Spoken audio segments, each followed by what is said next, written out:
Just imagine a law that could totally change how religious and charitable properties, places like mosques and schools and hospitals are managed in India.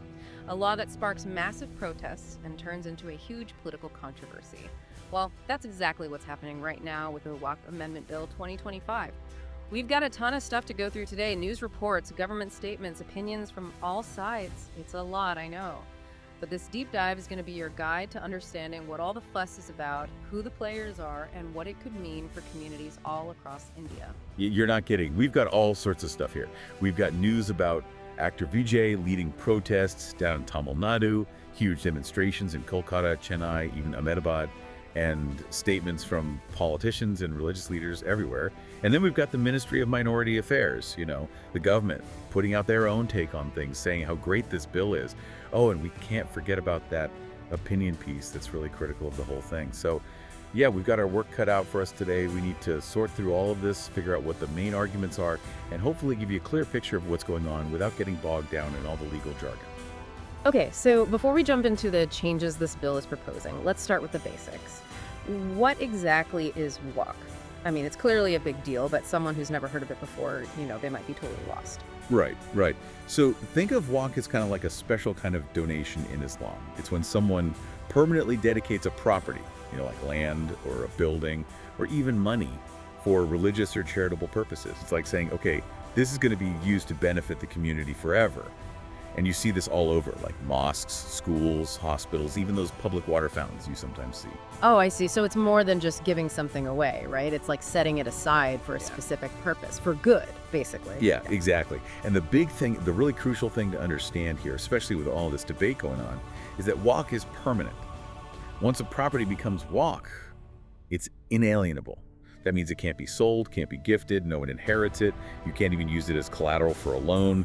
It's like the ownership is transferred to Allah, and because Allah is eternal, the purpose of the Waqf property is too. So it's a big deal in Islamic tradition, and it's been around for centuries. That makes sense. It's like it takes on a life of its own, So we have this long tradition of Waqf, and we already have a law governing it, the 1995 Act. So why this new bill in 2025? Why amend it now? What's the story there? Well, that's a good question. This new bill, the Waqf Amendment Bill 2025, is basically a set of changes to that existing 1995 Act. And it's already been passed by both houses of Parliament, the Lok Sabha and the Rajya Sabha. But it wasn't exactly smooth sailing. There were some pretty heated debates. Yeah, I bet. I read that those debates went on for hours and hours. Oh, yeah, they did. I think the Lok Sabha spent about 12 hours on it, and the Rajya Sabha, get this, over 17 hours. So that gives you an idea of how much disagreement there was, how much scrutiny this bill faced. And the government actually says they took recommendations from a joint parliamentary committee into account.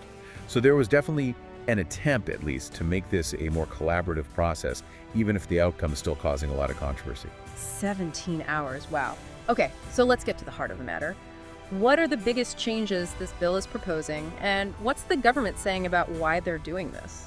Right. Well, first off, they're proposing to change the name of the bill to the UMED bill, which stands for Unified Waqf Management Empowerment Efficiency and Development Bill. UMED. Oh, yeah. The government says that new name sums up their goals, a more unified and efficient way of managing Waqf, and they want to empower Waqf institutions and help them develop. Sounds good on paper, right? It does. It's definitely a more positive spin. But beyond the name change, what's actually going to be different on the ground if this bill goes into effect? Okay, so there are quite a few things.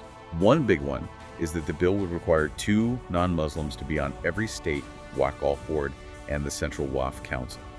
The government says it's about diversity and inclusion, bringing in different perspectives. So changing who manages the Waqf properties, that's a pretty big change. What else? Another key change is that anyone who wants to declare a property as Waqf would have to have been a practicing Muslim for at least 5 years. Oh. So setting some stricter rules there. Yeah, the government's reasoning is that this will streamline the process and maybe prevent people who aren't really connected to the faith from, taking advantage of the system. That makes sense. So new rules about creating Waqf. What about the properties that are already Waqf? Does the bill affect them? It does, and this is a really big point of contention. The bill proposes getting rid of the concept of Waqf by user for new declarations. Now, Waqf by user is a provision in the current law that basically allows a property to be considered Waqf even if there aren't formal documents, as long as it's been used for religious or charitable purposes by the community for a long time. Like an old mosque or a graveyard, right? Right. But the government, well, they've been pretty critical of this. They say it gave the Waqf boards way too much power to just declare any property as Waqf based on their own investigation, even if the actual owners disagreed. They even called a part of the old law, Section 40, a draconian provision. Strong words. But here's the important thing. The government says that any property that's already registered as Waqf by user won't be affected. So those places are safe. Okay, so the existing Waqf by user properties are protected, but I can see how ending this for future properties could cause some problems. What about those places that have been used by the community for generations but maybe don't have all the paperwork, That's a really big concern that people have been raising. There's also a change proposed for how disputes over Waqf land are handled. Yeah. So sometimes there are disagreements about whether Waqf land has encroached on government property, right? Well, the bill proposes that instead of having Waqf tribunals, which are kind of like specialized courts for Waqf matters, decide these cases, the authority would be given to a senior government official, like someone above the rank of collector. Interesting. So a shift in power there. What about all those legal cases that are already going on about Waqf properties? There are tons of those, right? Oh yeah, a huge backlog. The bill actually proposes using the Limitation Act of 1963 for Waqf properties too. So basically, the Limitation Act sets time limits for how long you have to file a lawsuit. The government hopes that this will help clear up the backlog, which they say was over 21,000 cases in 2025. The idea is to prevent cases from dragging on forever. Makes sense. Anything in the bill specifically about women and their rights within the Waqf system? Yes, there is. There's a provision to make sure that creating a Waqf doesn't negatively affect the inheritance rights that women have under Muslim personal law. And there are also provisions to make the Waqf boards more inclusive by adding members from the Bora and Aga Khani communities, if they have their own Waqf, and by including Muslims from backward classes. So a focus on representation there. Is there anything else we should know about the changes proposed in this bill? One last big one. The bill emphasizes making all Waqf records digital. The government thinks this will bring more transparency and accountability to how these properties are managed. It'll be easier to keep track of everything, see how the properties are being used, and maybe even prevent mismanagement or corruption. Makes sense. So a lot of changes being proposed, some pretty big ones. No wonder there's so much debate, so many protests. Let's talk about those concerns now. What are the people who are against this bill saying? What are they worried about? Well, the opposition to this bill has been pretty strong. There have been big protests in cities like Kolkata, Chennai, and Ahmedabad, organized by groups like the Joint Forum for Waqf Protection and actor Vijay's party, TVK. Their main demand is for the bill to be completely scrapped because they're afraid it will hurt Muslims and go against the idea of a secular India, which is a really important part of our Constitution. And it's not just those groups, right? Some major political parties are against it too. Yeah, big time. Parties like the Congress, AMIM, CPIM, Trinamool Congress, they've all spoken out against it. They're calling it anti-Muslim, unconstitutional, a brazen assault on our Constitution. They're basically saying that the government is trying to create division and hurt minorities for political reasons. Pretty serious accusations. Definitely. One of the things that seems to be causing the most controversy is the rule about having non-Muslims on Waqf boards. Why are people so upset about that? Well, the argument is that Waqf is a religious thing. It's based on Islamic law and tradition, and they say that forcing non-Muslims to be involved in managing it is interfering with the religious affairs of Muslims. Plus, they point out that other religious institutions don't have this kind of requirement, so why single out Muslims? They see it as an attempt to dilute the religious nature of Waqf and take away control from the Muslim community. Like, some people have asked, would it be okay to force Muslims to be on the board of a Hindu temple? I see their point. And what about getting rid of Waqf by user for future properties? We heard the government side, but why are people worried about that? Well, the big worry is that there are a lot of properties, especially in smaller towns and villages, that have been used for religious purposes for a long time, maybe even centuries, but don't have official documents. Like a small mosque built a long time ago or a traditional graveyard. Yeah, I can see how that would happen. Exactly. So if they can't become Waqf anymore through long-term use, then those places could be vulnerable to all sorts of problems. Yeah. People might try to claim them or build on them. It's about protecting these spaces that are important to the community, even if the paperwork isn't perfect.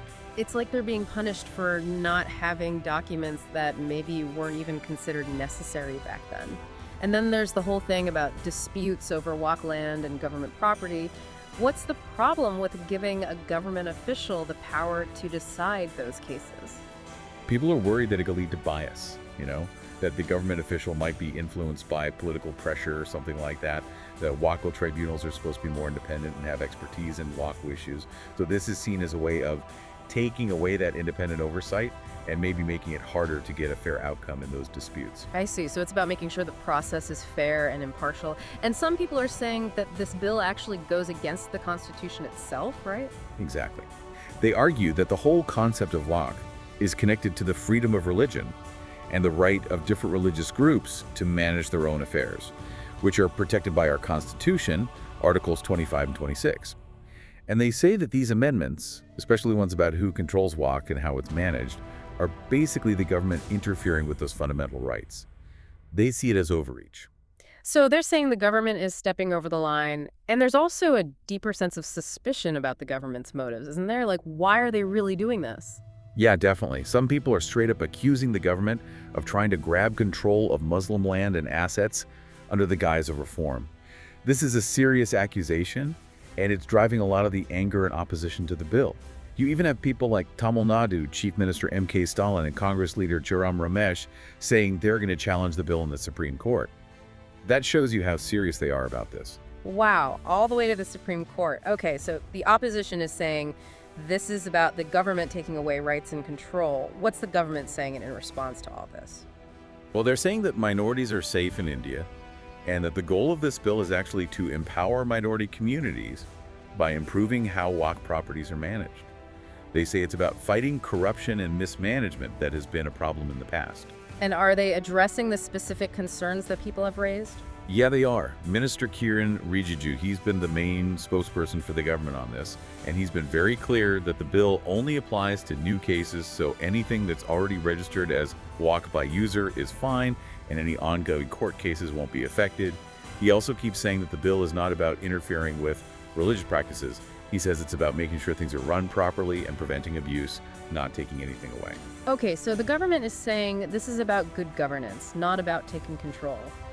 But they've also been talking about cases where Waqf boards have claimed properties that belong to non-Muslims, right? How does that fit into their argument? That's a big part of their defense.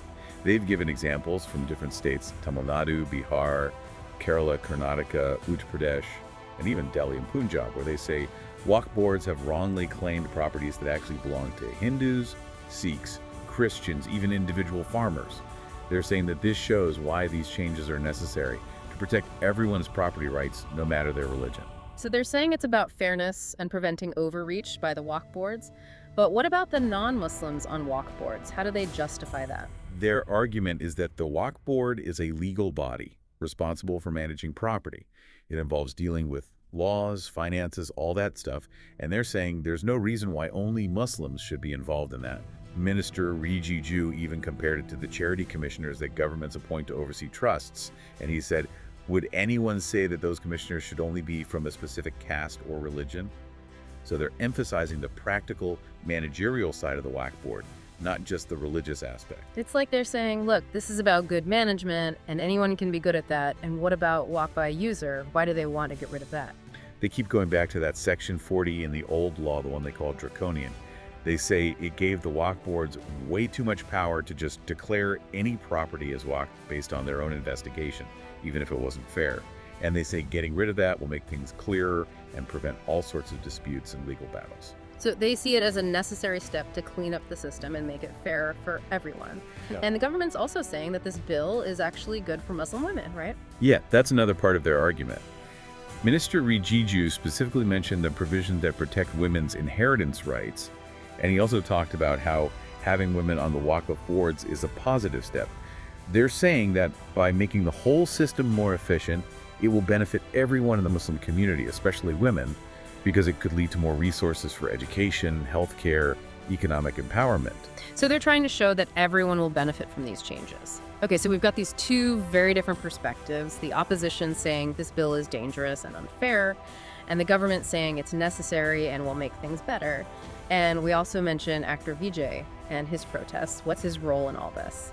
Oh, Vijay is a huge deal, especially down south. He's got this massive fan following. And he started his own political party, the Tamilaga Vetri Kazhagam, or TVK. He's come out really strongly against this bill, calling it anti-democratic, and his party organized protests all over Tamil Nadu demanding that it be thrown out. He even said that if that doesn't happen, his party will join the legal fight to protect Waqf rights alongside Muslim groups. So with his star power and his political ambitions, he's definitely adding fuel to the fire. Yeah, his involvement is bringing a lot of attention to this issue. So taking a step back, what could all of this mean for India in the long run? What are the potential consequences of this bill? Well, this could change how a lot of Waqf property is managed all over India. We're talking about a lot of land and buildings, so the changes could have a huge impact on the Muslim community, economically, socially, politically. Plus, this whole debate highlights something that's always a challenge in India. How do we balance religious freedom with the rights of everyone and with the government's responsibility to make sure things are run properly? This touches on some really sensitive issues, ideas about what it means to be Indian, the rights of minorities, and the role of religion in society. So the effects of this bill could be felt for a long time. Yeah, this is way more than just about managing property. It's about some fundamental questions about how our society works. So to our listeners out there, this deep dive into the Waqf Amendment Bill 2025, well, it shows you just how complicated and controversial this issue is. There are strong arguments on both sides. You now have a better understanding of what this bill is trying to do, the concerns of those who are against it, and the reasons why the government is pushing for it. And here's the thing. This isn't over yet. There are legal challenges coming, opposition parties are taking it to court, so the final word on this might come from the Supreme Court of India. And that decision could have a huge impact on how religious and charitable institutions all across India are governed for years to come. So this is a story to watch, and it raises a big question for all of us. How do we find the right balance between oversight and autonomy, especially when it comes to religious institutions and communities? Think about the different perspectives. The government wants transparency and wants to prevent abuse. The Muslim community wants to protect their rights and their freedom to manage their own affairs. And then there's the bigger picture of India as a secular country and how we maintain harmony in a diverse society. This deep dive is just the start. There's so much more to learn about Waqf, its history, how other countries deal with it, and what the long-term effects of this bill could be. So keep learning, keep asking questions, and stay informed.